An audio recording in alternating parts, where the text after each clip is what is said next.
All right, let's kick off this explainer with an absolutely killer quote from our source reviewer, Roxy. She says, "Do you think that I wanted to root for the destruction of every original couple up in that villa? Y'all left me no choice." And honestly, that perfectly sets the stage for what we are analyzing today, because Love Island USA Season 8, Episode 17 is a pure, unadulterated masterclass in reality TV destruction.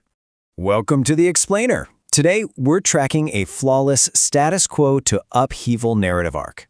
We are going to move from the quiet, manipulative mind games happening back in the main villa directly into the explosive, unscripted chaos of the Casa Amor twist. It's just a fascinating look at human behavior under manufactured pressure. So let's get right into it with our first section, Cracks in the Villa, the Calm Before the Storm. Even before any new bombshells dropped, these original couples were already fracturing. Take Casey, for example. He is constantly telling his partner, Anaya, not to worry, complaining to the guys that her crying makes him feel restricted. He's basically using her emotional reactions as a convenient excuse to avoid risking his quote-unquote safe option in the villa. But at the exact same time, he's openly admitting to the boys that if a previous contestant, Sol, were still there, he would absolutely pull her for a chat. He's feeding his partner this false sense of security while actively hunting for an exit route. Which brings us to Section 2. Zach's Manipulation Masterclass. If you want to see true manipulation in action, look no further than Zach's treatment of Kayada. This all kicks off after she innocently kissed Caleb during a group challenge. Our source material points out that Zach employs a textbook behavioral tactic here known as DARVO: deny, attack, and reverse victim and offender. He pairs this brutally with the silent treatment, refusing to hug or kiss Kayada. And his excuse? He claims he's not upset about the challenge kiss itself, but because Caleb, quote, took his shirt off first to do a dance move that Zach wanted to do. I mean, it is an absurd excuse used entirely to flip the script and make Kayada feel guilty. You can actually see Zach pre-planning his exit strategy right in front of us. First, he whines about Caleb's kiss. Then he fakes this bizarre jealousy over another girl, Melanie. Next, he artificially creates friction, like purposely dragging his feet to make breakfast, just so he can label Kayada as aggressive and angry when she understandably reacts. He even blames her directness on her New Hampshire culture.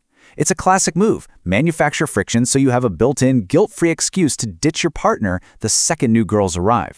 And the disconnect isn't just with them. Take Kenzie, who is out here giving Corbin a literal step-by-step instruction manual on how to be affectionate. She tells him, "I want you to just grab my face, grab me from the back of my head, and just kiss me in my face." She's completely oblivious to the fact that Corbin is entirely over her. I mean, the guy specifically points out he drives a sensible sedan, not the rugged truck she explicitly says she wants. Their midnight French fry DJ sessions, the chemistry is completely dead and buried, but they're still trying to force it.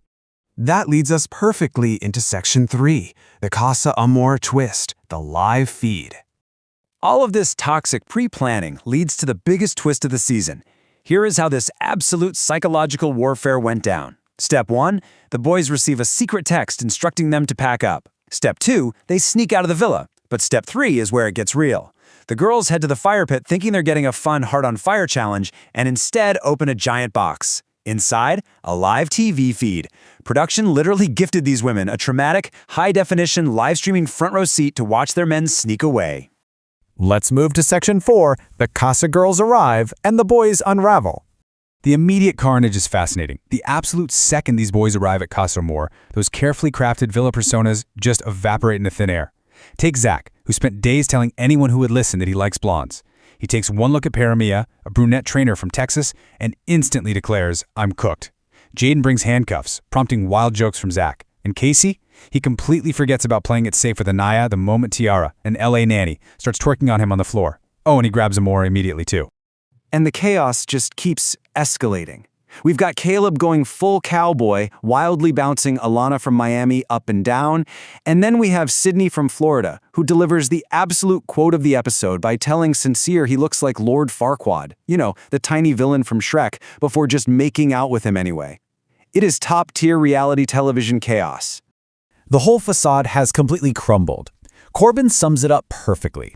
Smiling from ear to ear after making out with almost every single Casa girl, he plainly states, "Kenzie's out the window." He finally drops the act, confirming without a single ounce of hesitation that his connection with Kenzie is officially done. To recap just how far the boys unraveled, they essentially throw an absolute frat party.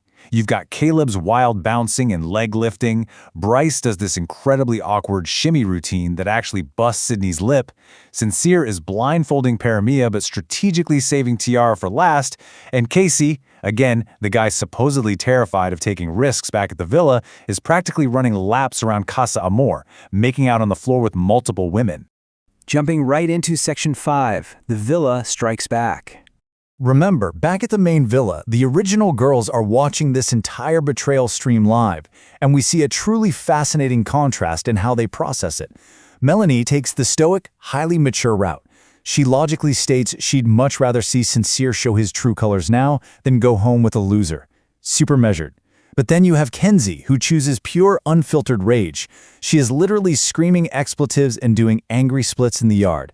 Two entirely different ways of processing the exact same on-screen betrayal. Kenzie's rage actually escalates to this wild moment. The villa girls get so riled up listening to the cheers coming from Casa Amor that they literally start screaming obscenities and yelling "We're hot" over the physical wall of the villa. They are genuinely terrifying the new Casa girls, who have absolutely no idea why they're being yelled at from a distance by an unseen enemy. It is totally absurd. But right when that live feed shuts off and the girls are left fuming in the dark, the explainer's source material drops a massive, game-changing cliffhanger. 12 brand new Casa boys are currently en route to the main villa to meet these incredibly angry, betrayed women. So as we wrap up this analysis of a truly explosive episode, I want to leave you with this. Will any of these original couples survive this massive upheaval? And what kind of absolute destruction are these 12 new boys going to bring to the main villa? Think about the manipulative Darvo tactics, the instant betrayals, and all those fake personas we watched drop today. Is there any hope left for these pairings, or is